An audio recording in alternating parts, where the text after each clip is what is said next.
না এক যুবক আল্লাহ রসুলের কাছে অভিযোগ নিয়ে আসছিল যে আমি 2 হাতে কামাই, আমার আব্বা আমাকে বলা ব্যতীত 2 হাতে খরচ করে। আপনি যদি বাবাকে একটু বলে দিতেন। আল্লাহ রসুল সাল্লাল্লাহু আলাইহি ওয়াসাল্লাম লোক পাঠাইছেন যে যাও এর বাবাকে ডেকে নিয়ে আসো। তো যে ডাকতে আসছে তো বলছে আল্লাহ রসুল তোমাকে ডাকে। বলছে এই অবেলা? বলছে তা তো বলতে পারবো না। বলছে আল্লাহ রসুলের কাছে কে আছে? বলছে কাউকে তো দেখি নাই, কিন্তু তোমার ছেলে বসা ছিল। তো বাপ যখন বাড়ির থেকে বাহির হইতেছেন তো বাপ বুঝা ফেলছেন কেন ডাকে অবেলা। ছেলে যখন বসা তো মনে মনে কবিতা আবৃত্তি করতেছিলেন, মনে মনে। না জিহ্বা হেলতে ছিল না ঠোঁট নড়তে ছিল।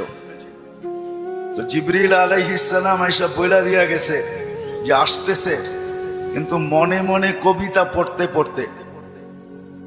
আল্লাহ বলছে সালাম দিবে, জবাব দিয়া কবিতা গুলা শুনা নিতে। তো বাবা যখন সালাম দিয়া ঢুকছেন তো আল্লাহ রসুল বলছে কবিতা শোনাও। তো সাহাবী রসুল বলতেছিল মান আখবারাক, আপনাকে কে খবর দিল? আমি তো জিহ্বাও হেলাই নাই, ঠোঁটও নাড়াই নাই, মনে মনে পড়তেছিলাম।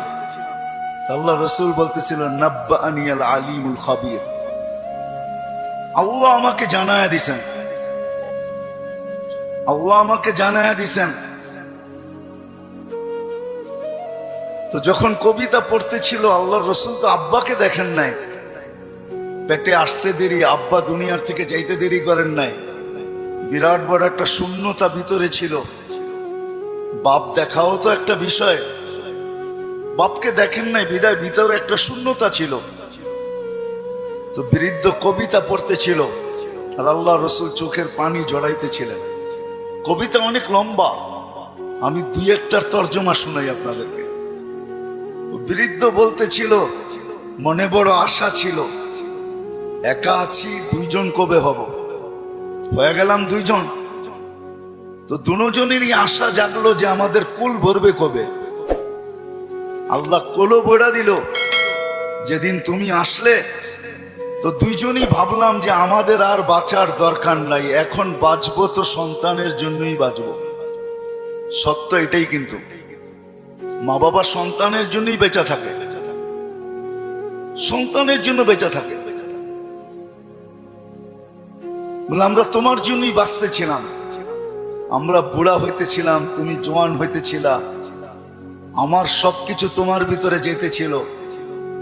একদিন তুমি পায়ের উপরে দাঁড়ায় গেলা, কামাইতে শুরু করলাম, আমি বুড়া হইলাম।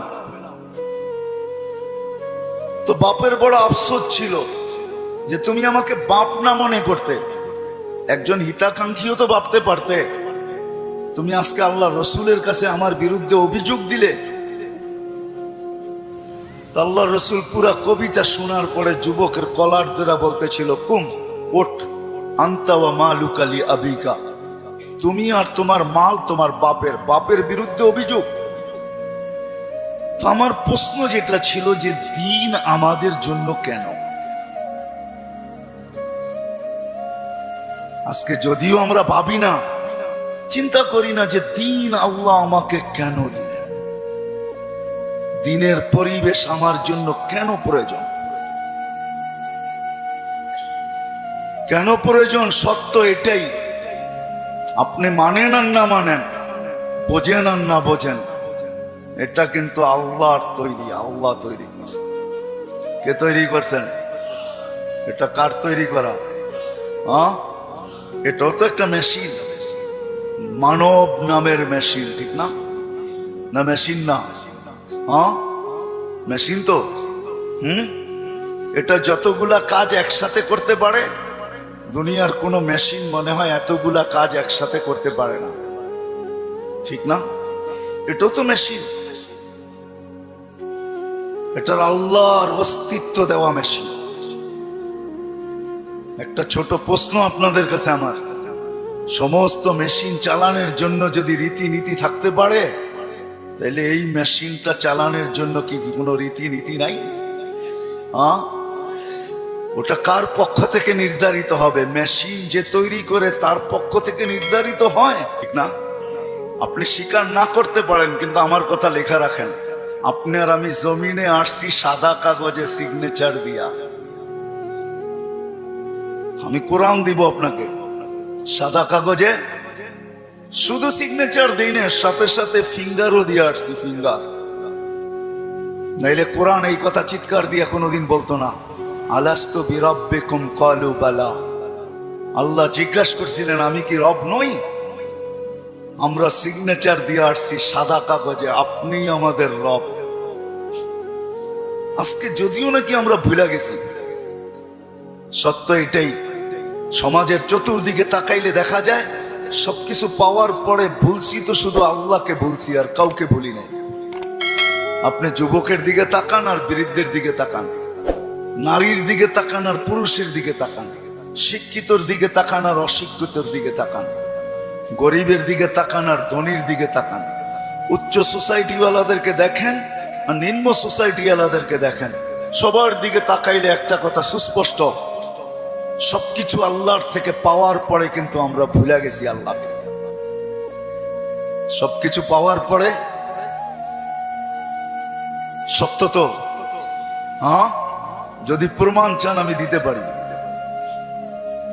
প্রমাণ চান আমি যুক্তি দিয়ে দিতে পারি। বলেন ডেলি অক্সিজেন নেন কার? কে অক্সিজেন দেয় আমাদেরকে? হ্যাঁ মানেন?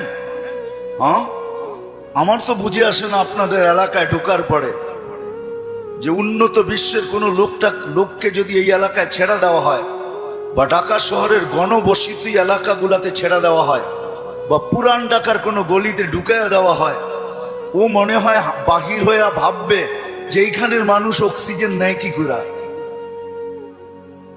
ঠিক না?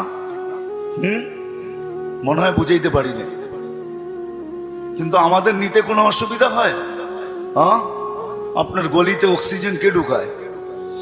হ্যাঁ, কাটটা নেই, প্রতিদিন কার অক্সিজেন কতটুকু নেই জানি? হ্যাঁ, পার হেড 550 লিটার নেই।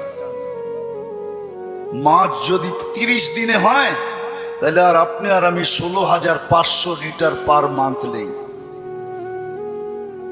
অক্সিজেন। বলেন এখানে আমরা যেই কজন বসা আছি, ডেলি কতবার মন খুইলা আল্লাহ বলি? আল্লাহ, কতবার মন খুইলা আল্লাহ বলি? আল্লাহ যদি জিজ্ঞাসা করে তুই আমাকে এরকম করে ডাকিস কেন, তো আমি ভিতর থেকে যেন জবাব দিতে পারি, মালিক 24 ঘন্টা তোমার অক্সিজেন নেই, 1 টাকা বিলও তুমি নাও না। অথচ আমরা 2020-এ দেখছি, এখনো মিডিয়ায় থাকতে পারে, ঢাকার এক হাসপাতাল মাত্র আধা ঘন্টা অক্সিজেন দিছে আর 84,000 টাকা বিল বানাইছে, আর আমরা 24 ঘন্টা অক্সিজেন নেই। তুমি একবারও আমাদের থেকে বিল নাও না বা চাও না। আমার মন চাইলো তোমাকে আমি একবার মন বইরা আল্লাহ বইলা ডাকি। 3 দিন পর্যন্ত ঘরে পানি ব্যতীত কিচ্ছু নাই, 3 দিন চলতেছে ঘরের অবস্থা, শুধু পানি আছে আর কিচ্ছু নেই।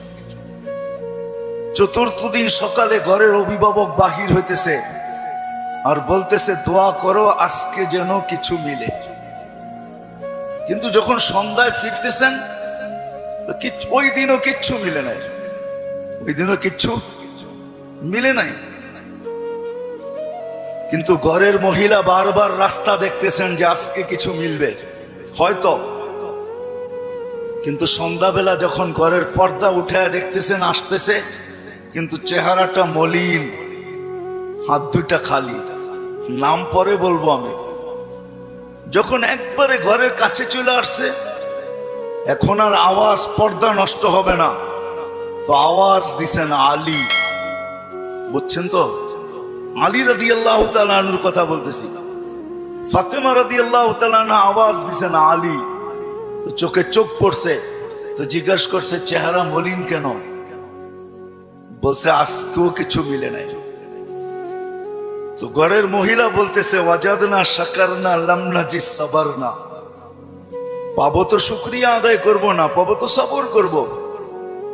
দুনো অবস্থায় আল্লাহ আমাদের সাথে। আর আলী এটা জানো, আল্লাহ যাদের সাথে থাকে তাদের চেহারা মলিন হওয়ার শোভা পায় না। একটু ভাবেন না, একটু ভাবেন না। তো দরজা খোলার পরে যখন ঢুকতেছেন ঘরে, আলী রাদিয়াল্লাহু তাআলা আনহু বলতেছেন, ফাতেমা সাররাত ওয়া তাবাসসামাত। ফাতেমা মুস্কি মুস্কি হাসতেছিল। চতুর্থ দিনের ক্ষুধার্ত। এটা ওই দিনের কাহিনী যেই দিন হাসান হোসাইনকে আল্লাহর রাসূল জিহ্বা চোষায়া খিদা নিবারণ করাইছেন। ওই দিনের কাহিনী বলতেছি আমি। কিন্তু স্বামী এমনিই তো মনটা খারাপ, স্ত্রী মলম দিতেছেন, সেও যদি চেহারা খারাপ করে তাহলে চেহারাটা আরো ভাঙ্গা পড়বে, দিলে আরো ব্যথা পাবে। তো প্রথম সান্ত্বনা দিছে, আলী পাবো তো শুকরিয়া আদায় করব, না পাবো তো সবর করব। দুনো অবস্থা আল্লাহ আমাদের সাথে। আমাদের জন্য শোভা পায় না যাদের সাথে আল্লাহ থাকে চেহারা মলিন হোক।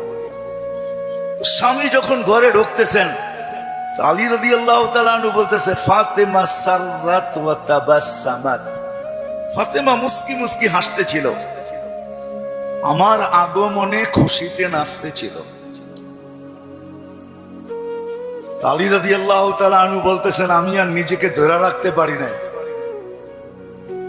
তো আমি কাঁধে হাত রাইখা দোয়া দিতেছিলাম, রহিমাল্লাহ, আল্লাহ তোমার উপরে রহমত নাযিল করো। বলেন এই সম্পর্কটা কতটুকু সুখী? আমাদেরও তো এরকম একটা সম্পর্ক আছে। যদি আমরা তুলনা করি তাহলে ওই সম্পর্কটা কতটুকু সুখী, আমরা কতটুকু সুখী। আমি কিন্তু অনেকগুলা জিনিস দেখায় বুঝাইতে চাইতেছি। এজন্যই আমার কথা শুরুটা ছিল যে একক শ্রেষ্ঠ মানুষ, যেটা সৃষ্টির ভিতরে সবচেয়ে বড় সেরা, এই মানুষটার ভাবা উচিত যে আল্লাহ দিন আমাকে কেন দিলেন, দিনের পরিবেশ আমার জন্য কেন প্রয়োজন, আর কোন সৃষ্টির জন্য দিনের পরিবেশ নাই কেন। এটা ভাবা উচিত, চিন্তা করা উচিত। আমি কয়েকটা উদাহরণ দিলাম, হাজারও দেওয়া যাবে। অথচ মুসা আলাইহিস সালাম আল্লাহকে জিজ্ঞাসা করছেন, আমার জান্নাতের বন্ধুকে? তা আল্লাহ বলে কসাই। মুসা আলাইহিস সালাম ঠিকানা চাইছেন যে আমার জানা দরকার, কসাই এত বড় উচ্চ মর্যাদায় কি করে উঠলো, কি কাজের বিনিময়ে উঠলো যে আমার জান্নাতের বন্ধু হবে। তো মুসা আলাইহিস সালাম যায় দেখছেন, পুরা কাহিনীকে আমি শর্ট করতেছি, যে কসাই যখন সকালে বাড়ির থেকে বাহির হয় দোকানের উদ্দেশ্যে, তো বৃদ্ধা মার পরিপূর্ণ সেবা করা তারপরে দোকানে আসে। আবার যখন ফিরা যায়, মার মতো সত্তাকেও বৃদ্ধাশ্রমে রেখা আসে। বাবার মতো ব্যক্তিত্বকেও বৃদ্ধাশ্রমে রেখা আসে। ঘরের থেকে বাহির করে, নিজে তো খাটে থাকে, কিন্তু বাবা মাকে গাড়ির গ্যারেজের ভিতরে থাকতে বাধ্য করে। আমি আঙ্গুল দিয়ে দেখাবো না আপনাদেরকে, আমি দেখাইতে পারি, আমার কাছে রিপোর্ট আছে, কিন্তু আমরাও জানি। মানুষ যখন দিন না বোঝে তখনই কিন্তু ভাই ভাইয়ের বিরুদ্ধে। আমি তো বৃদ্ধাশ্রমের কথা বলতেছি। আজকে তো মিডিয়াতে দেখা যায় সন্তান মা বাবাকে 7 টুকরা করে। সত্য তো? কারণটা কি? সে দিন বোঝে নাই, দিনের প্রয়োজনীয়তা মনে করে না, যে দিন আমার জন্য কেন, কেন দিলেন আল্লাহ আমার জন্য দিন। তখনই কিন্তু যা আমরা দেখতেছি বর্তমানে, এগুলা দেখতে হইতেছে এই জন্য যে ভাই ভাইয়ের বিরুদ্ধে কেস করতেছে। সিভিল কেস কিন্তু সমস্ত আপনজন আপনজনের বিরুদ্ধে, প্রতিবেশীর বিরুদ্ধে খুব কম, আপনজনের বিরুদ্ধেই সিভিল কেস, জায়গা জমিন কেস সবচেয়ে বেশি। আপনি 80% কেন 90% পাবেন।